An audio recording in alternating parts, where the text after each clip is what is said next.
పాకిస్తాన్ కళ్ళెప్పుడు భారత్ పైనే ఉంటాయన్నది మనకు తెలిసిన విషయమే. తన కొంప తగలబడిపోతున్నా పర్లేదు గాని పొరుగువారి ఇల్లు మాత్రం నాశనమైపోవాలని కోరుకునే దరిద్రపు బుద్ధి పాక్ది. ఇప్పుడు దాని పాపిస్ట్ నిఘా కళ్ళు భారత్ పై మరింత సారిస్తుంది. ఎన్నో దశాబ్దాల పాటు పరిమిత స్థాయిలోనే కొనసాగిన పాకిస్తాన్ అంతరిక్ష కార్యక్రమం ఇప్పుడు వేగంగా విస్తరిస్తోంది. ముఖ్యంగా చైనా సహకారంతో వరుసగా భూ పరిశీలన ఉపగ్రహాలకు నింగిలోకి పంపుతున్నది ఇస్లామాబాద్. తన నిఘా సామర్థ్యాలకు పెంచుకుంటోంది. గత 16 నెలల్లో ఏకంగా 6 ఎర్త్ అబ్జర్వేషన్ శాటిలైట్ను ప్రయోగించడం ఇప్పుడు భారత భద్రతా వర్గాల్లో కూడా చర్చనీయాంశంగా మారింది. పౌర అవసరాల పేరుతో పంపుతున్న ఈ ఉపగ్రహాలు భారత్పై నిఘా కోసమే అనే అనుమానాలు తలెత్తుతున్నాయి.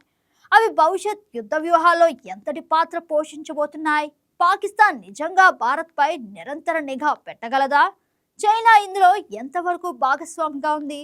Watch the story.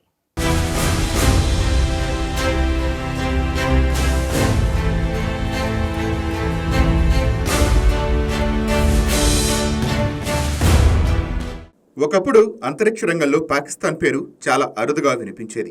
1961లో స్థాపించబడిన సుపార్కో అంటే Pakistan space and upper atmosphere research commission దశాబ్దాల పాటు పరిమిత స్థాయిలోనే కార్యకలాపాలు నిర్వహించింది. కానీ ఇప్పుడు పరిస్థితి పూర్తిగా మారిపోతోంది. అంతరిక్షాన్ని కొత్త వ్యూహాత్మక ఆయుధంగా మార్చుకునే ప్రయత్నంలో పాకిస్తాన్ వేగం పెంచింది. గతేడాది జనవరి నుంచి ఈ ఏడాది ఏప్రిల్ వరకు పాక్ వరుసగా 6 భూ పరిశీలన ఉపగ్రహాలను అంతరిక్షంలోకి పంపింది. PRSEO సిరీస్ ఉపగ్రహాలతో పాటు హైపర్ స్పెక్ట్రల్ శాటిలైట్ HS-1 కూడా ఇందులో భాగమే. సంఖ్యాపరంగా చూస్తే ఇది పెద్ద విషయం కాకపోవచ్చు, కానీ వీటి సమిష్టి సామర్థ్యమే ఇప్పుడు వ్యూహాత్మక వర్గాలను అప్రమత్తం చేస్తోంది. భూ పరిశీలన ఉపగ్రహాలంటే కేవలం ఫోటోలు తీసే కెమెరాలు కావు. భూమిపై జరిగే మార్పులను గుర్తించడం, ప్రకృతి వైపరీత్యాలను అంచనా వేయటం, వ్యవసాయ పరిస్థితులను విశ్లేషించడం, భూ వినియోగ నమూనాలను మ్యాప్ చేయటం వంటి అనేక ఉపయోగాలు వీటికి ఉన్నాయి. అందుకే పాకిస్తాన్ కూడా ఇవి పూర్తిగా పౌర అవసరాల కోసమేనని చెప్తోంది.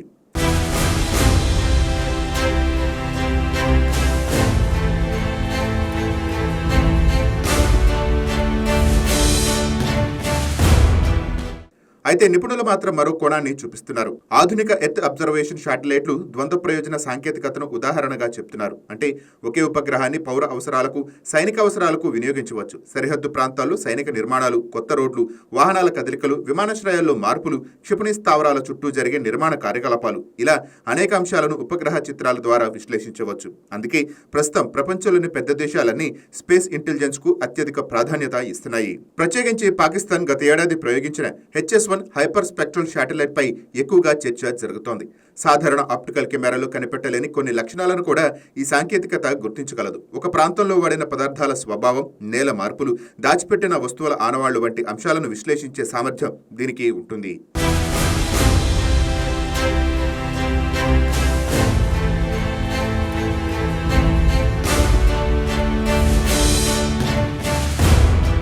ఇంకా కొత్త తరహా ఉపగ్రహాల్లో కృత్రిమ మేధ ఆధారిత డేటా ప్రాసెసింగ్ వ్యవస్థలు కూడా ఉన్నాయని తెలుస్తోంది. అంటే భారీ స్థాయిలో సేకరించిన చిత్రాలను వేగంగా విశ్లేషించి అవసరమైన సమాచారాన్ని వెంటనే గుర్తించే సామర్థ్యం పెరుగుతోంది. అయితే కీలక ప్రశ్న ఒకటే, ఈ ఉపగ్రహాలు భారత్పై నిరంతర నిఘా పెట్టగలవా అని.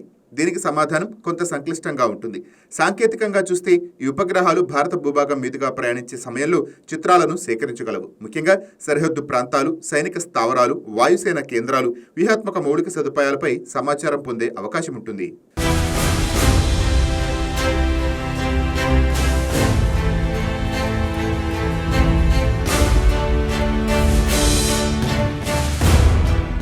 కానీ సినిమాల్లో చూపించినట్టు ఒకే ఉపగ్రహం రోజంతా ఒకే ప్రాంతాన్ని ప్రత్యక్షంగా గమనించడం సాధ్యం కాదు. ఉపగ్రహాలు నిర్దిష్ట కక్షలో భూమి చుట్టూ తిరుగుతాయి. కాబట్టి అవి ఒక ప్రాంతాన్ని కొన్ని సమయాల్లో మాత్రమే చిత్రీకరించగలవు. అంతేకాదు భారత్ ప్రపంచంలోని అతిపెద్ద దేశాల్లో ఒకటి. సుమారు 32,87,000 చదరపు కిలోమీటర్ల విస్తీర్ణం కలిగిన దేశాన్ని కేవలం 6 ఉపగ్రహాలతో ప్రతిక్షణం పర్యవేక్షించడం అసాధ్యం. అయితే కీలక ప్రాంతాలపై తరచుగా సమాచారం సేకరించే సామర్థ్యం మాత్రం గణనీయంగా పెరుగుతుంది. పాకిస్తాన్ తాజాగా వినియోగిస్తున్న ఉపగ్రహాల్లో చాలా వరకు సన్సింక్రోనస్ కక్షలో ఉన్నాయని అంతరిక్ష నిపుణులు చెప్తున్నారు. ఈ కక్ష ప్రత్యేకత ఏమిటంటే ప్రతిరోజు దాదాపు ఒకే సమయంలో ఒకే ప్రాంతం మీదుగా ప్రయాణిస్తుంది. దీంతో ఆ ప్రాంతంలో జరిగిన మార్పులను సులభంగా పోల్చి చూడవచ్చు. అందుకే ఈ తరహా కక్షలను నిఘా, మ్యాపింగ్, పర్యావరణ అధ్యయనాల్లో ఎక్కువగా ఉపయోగిస్తారు.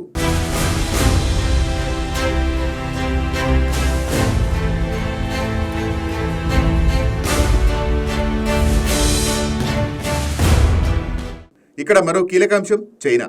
పాకిస్తాన్ అంతరిక్ష కార్యక్రమం వెనుక చైనా పాత్ర రోజురోజుకు పెరుగుతోంది. అనేక ఉపగ్రహాలను చైనా రాకెట్ల ద్వారానే ప్రయోగించారు. కొన్ని ఉపగ్రహాలను చైనా సంస్థల సహకారంతో అభివృద్ధి చేశారు.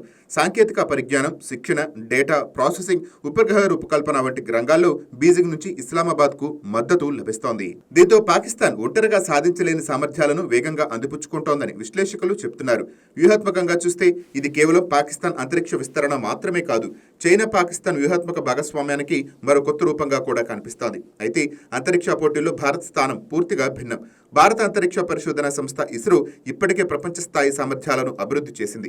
రిమోట్ సెన్సింగ్ శాటిలైట్లు, రాడార్ ఇమేజింగ్ శాటిలైట్లు, కమ్యూనికేషన్ ఉపగ్రహాలు, నావిగేషన్ వ్యవస్థ నవిక్, వ్యూహాత్మక నిఘా ఉపగ్రహాలు, ఇలా విస్తృతమైన ఉపగ్రహ నెట్వర్క్ భారత్ వద్ద ఉంది.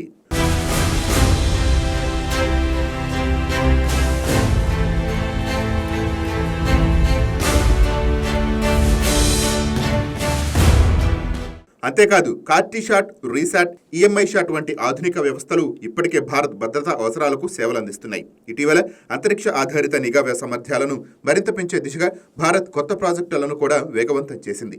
ప్రస్తుతం ప్రపంచ యుద్ధ వ్యూహాలు కూడా పూర్తిగా మారిపోయాయి. ఒకప్పుడు సైనికుల సంఖ్య, ట్యాంకులు, యుద్ధ విమానాలే కీలకంగా ఉండేవి. ఇప్పుడు సమాచారమే అత్యంత శక్తివంతమైన ఆయుధంగా మారింది.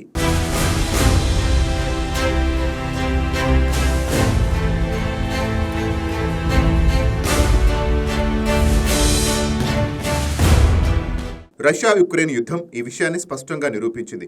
ఉపగ్రహ చిత్రాలు, రియల్ టైం డేటా, కమ్యూనికేషన్ నెట్వర్క్లు, డ్రోన్ మార్గదర్శక వ్యవస్థలు యుద్ధ ఫలితాలపై నేరుగా ప్రభావం చూపించాయి. భవిష్యత్తు యుద్ధాల్లో ఉపగ్రహాలు, క్షిపణుల మార్గదర్శనం నుంచి డ్రోన్ ఆపరేషన్ల వరకు, కమ్యూనికేషన్ నుంచి నావిగేషన్ వరకు, లక్ష్యాల గుర్తింపు నుంచి గూఢాచార సమీకరణ సేకరణ వరకు ప్రతి దశలో కీలక పాత్ర పోషిస్తున్నాయి. అందుకే అంతరిక్షం ఇప్పుడు కేవలం శాస్త్రీయ పరిశోధనల వేదిక మాత్రమే కాదు, జాతీయ భద్రత, వ్యూహాత్మక ఆధిపత్యం, సాంకేతిక శక్తి ప్రదర్శనకు కొత్త రంగస్థలంగా మారుతోంది. ఈ నేపథ్యంలో పాకిస్తాన్ అంతరిక్ష విస్తరణ, దాని వెనుక చైనా మద్దతు, అలాగే భారత్ చేపడుతున్న ప్రత్యామ్నాయ చర్యలు రాబోయే సంవత్సరాలు దక్షిణాసియా భద్రతా సమీకరణాలను ప్రభావితం చేసే అంశాలుగా మారనున్నాయి. పాకిస్తాన్ ప్రయోగిస్తున్న కొత్త ఉపగ్రహాలు ఒక్కసారిగా శక్తి సమీకరణలు మార్చివేయకపోయినా అంతరిక్ష రంగంలో ఆ దేశం వేగంగా ముందుకు సాగుతుందన్న విషయం మాత్రం స్పష్టమవుతోంది. ముఖ్యంగా చైనా సహకారంతో పెరుగుతున్న ఈ సామర్థ్యాలు భవిష్యత్తులో దక్షిణాసియా వ్యూహాత్మక సమీకరణలపై ప్రభావం చూపే అవకాశం ఉంది.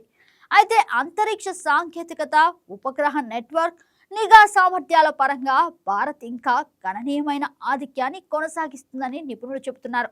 కానీ ఒక్క విషయం మాత్రం ఖాయం, భవిష్యత్ పోటీ కేవలం భూమిపైనే కాదు, అంతరిక్షంలో కూడా మరింత తీవ్రం కానుంది.